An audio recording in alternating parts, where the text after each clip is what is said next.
ബഹിരാകാശത്തേക്ക് യാത്ര പോയൊരു കുഞ്ഞൻ ജീവിയുടെ കഥ കേട്ടാലോ?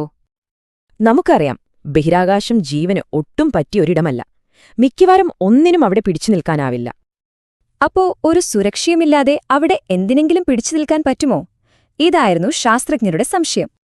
9 മാസം ബഹിരാകാശത്ത് നേരിട്ട് കഴിഞ്ഞിട്ടും ഒരൊറ്റ ജീവി അതിന്റെ എല്ലാ കരുത്തോടെയും തിരിച്ചുവന്നു. അപ്പോ ആരായിരുന്നു ഈ അപ്രതീക്ഷിത യാത്രികൻ? ഒരു സാധാരണ പായൽ, ഫിസ്കോമെട്രിയം പാറ്റൻസ്. ഒന്നും അതിജീവിക്കില്ലെന്ന് കരുതിയെടുത്ത് ഫലം നേരെ മറിച്ചായിരുന്നുവെന്ന് ഗവേഷകർ സാക്ഷ്യപ്പെടുത്തുന്നു. അതിന്റെ രഹസ്യം അതിന്റെ സ്പോറുകളിലാണ്. ഒരു പുരാതന അതിജീവന കിറ്റ് പോലെ.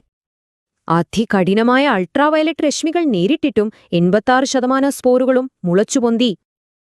അതായത് മറ്റ് പായൽ ഭാഗങ്ങളെക്കാൾ 1000 മടങ്ങ് കൂടുതൽ പ്രതിരോധശേഷി. അതുമാത്രമല്ല, കൊടും തണുപ്പും കടുത്ത ചൂടും ഈ സ്പോറുകൾക്ക് ഒരു പ്രശ്നവുമല്ലായിരുന്നു. ഇതിന്റെയെല്ലാം പ്രധാന കാരണം ഈ പുറം കവചമാണ്. ഉള്ളിലെ സ്പോറിനെ സംരക്ഷിക്കുന്ന ഒരു കവചം. അതായത് കോസ്മിക് രശ്മികൾ വരുമ്പോൾ പുറം കവചം അത് തടഞ്ഞു നിർത്തും. ഉള്ളിലെ സ്പോർ സുരക്ഷിതമായിരിക്കും. ഈയൊരു പ്രതിരോധ കവചം പുതിയതൊന്നുമല്ല. 50 കോടി വർഷം പഴക്കമുണ്ടിതിന്. ഈ കഴിവ് പായലിനെ ഒരു പ്രത്യേക ക്ലബ്ബിലെത്തിക്കുന്നു, ടാർഡിഗ്രേഡുകളെ പോലുള്ള അതിജീവികളുടെ കൂട്ടത്തിൽ. ഈ കണക്കുകൾ വെച്ച് നോക്കുമ്പോൾ സ്പോറുകൾക്ക് ബഹിരാകാശത്ത് 15 വർഷം വരെ നിലനിൽക്കാനായേക്കും. ശരി, പക്ഷേ ഈ കുഞ്ഞൻ അതിജീവി നമ്മുടെ ഭാവിക്ക് എന്തിനാണ് ഇത്ര പ്രധാനപ്പെട്ടതാകുന്നത്?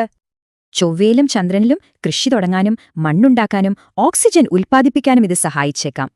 മനുഷ്യർക്ക് മറ്റ് ഗ്രഹങ്ങളിൽ ജീവിക്കാനാവശ്യമായ ആവാസവ്യവസ്ഥകൾ നിർമ്മിക്കാനുള്ള ഒരു തുടക്കമാണിത്. അപ്പോ ഭൂമിയിലെ ഈ കുഞ്ഞൻ ജീവിയായിരിക്കുമോ പുതിയ ലോകങ്ങൾ നിർമ്മിക്കാൻ നമ്മളെ സഹായിക്കുന്നത്?